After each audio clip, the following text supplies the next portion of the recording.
வாழ்க வளமுடன். சாய்ஸ்ரீ தமிழ் டியூஷன்லேருந்து தமிழ் ஆசிரியை சபரிலக்ஷ்மி.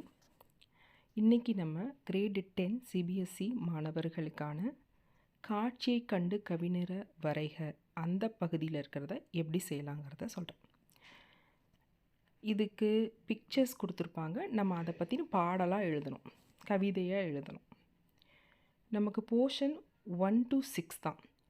ஸோ 1 to 6 இருக்கிற பிக்சர்ஸ் மட்டும் பார்த்தா போதுமா மேம்? கண்டிப்பாக கிடையாது. 1 to 9 வரைக்கும் இருக்கிற பிக்சர்ஸ் இருக்கிறது எல்லாமே பார்க்கணும். ஸோ 9 பிக்சர்ஸ் கம்பல்சரி நீங்கள் படிச்சிருக்கணும் அதில் உள்ளது.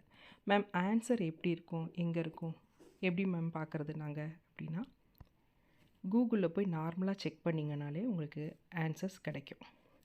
ஸோ அதுலேருந்து நீங்கள் ஆன்சர் படிச்சுக்கலாம். மெயினான ஒரு விஷயம் என்னென்னா, இதுக்கு தலைப்பு எழுதணும், டாபிக் கண்டிப்பாக கொடுக்கணும். நீங்கள் தலைப்பு எழுதலை அப்படின்னா ஹாஃப் மார்க், அரை மதிப்பெண்கள் கட் பண்ணுவாங்க.